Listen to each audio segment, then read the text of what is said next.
go do some analysis. Yeah, the wiring deal. Okay. Yeah, you're gonna kill her. The purple wire? No, you remember the ignition thing? Well, if you're gonna go to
The off-road racing is very popular out here on the West Coast, through the deserts of Arizona, Nevada, California, Baja.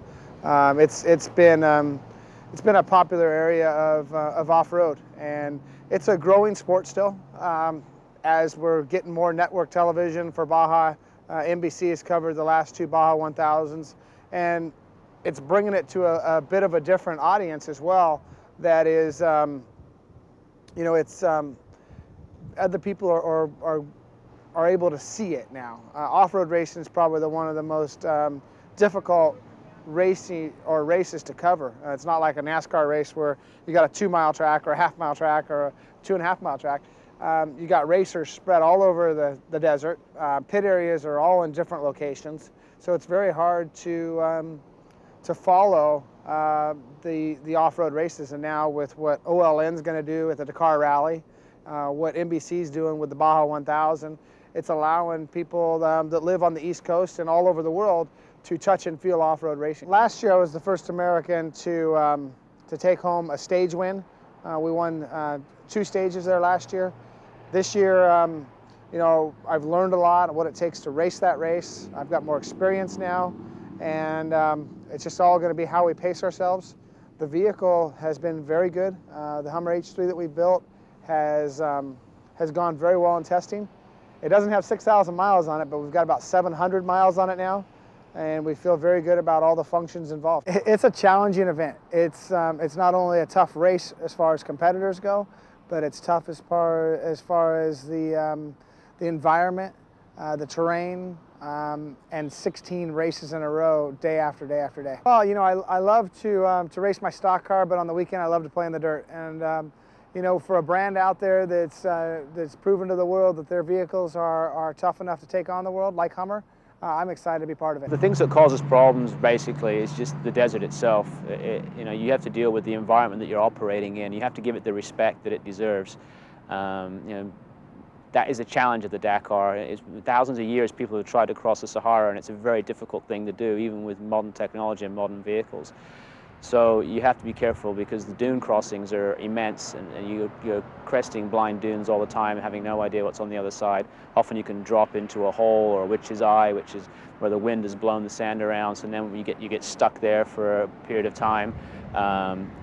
They have a thing they call shot, which is kind of like dry lake bed, but it's not. It has like an underlying layer of moisture, and if the car breaks through that crust, it just becomes uncontrollable at speed, or you can get stuck, or you can flip over.